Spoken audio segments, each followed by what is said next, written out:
Now, you've written this morning about immigration, and you write that we cannot assume that all cultures are equally valid.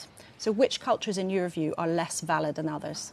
Oh, lots. Cultures that believe in child marriage, for instance, or that women don't have equal rights. I actually think it's extraordinary that people think that's an unusual or controversial thing to say. Of course, not all cultures are equally valid. I don't believe in cultural relativism.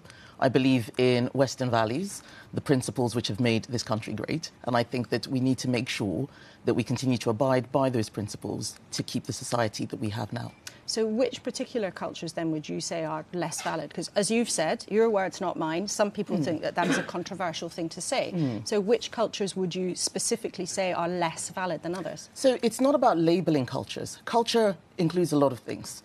I'm not talking about cuisine, I'm talking about customs. And I think that cultures where women are told that they should not work, I would knock on doors. I'm sure Penny and Jake had this. You'd knock on doors and you'd see somebody at the door who says, oh, I can't speak to you, I will get my husband. I don't think that's as equally valid as our culture.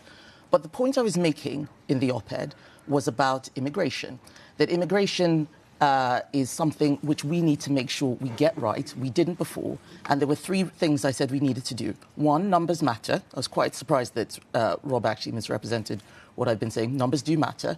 Culture matters even more. Who comes into the country is absolutely critical. And leadership. You need to start from the top. It's no good simply saying we're going to lower immigration and outsource it. It has to come very much from the Prime Minister himself or herself. Are you saying, though, that if somebody in their culture who lives here in the UK, who might be a British citizen, who answered the door to you and said, I won't speak to you, I'd like you to speak to my husband instead, are you saying, you have said their culture is less valid, are you saying that people with those beliefs shouldn't be welcome in the UK? I am saying that if we want to have a well-integrated society, we need to make sure that we have a shared culture and a shared identity. This is a multi-ethnic society. That's obvious. I'm a black woman sitting here talking to you. But there is a difference between being multi-ethnic and being multicultural. I grew up in a place that was multicultural, and yet everybody looked the same. Conflict arises when you emphasize difference. We need to emphasize the thing that we share. Being British, British values, the things that we talked about, freedom, equal rights, personal responsibility, not discriminating people because of their sexual orientation. There are some cultures that do that. I don't think that a culture that thinks gay people should be stoned is as valid as ours. This is not a controversial thing to say.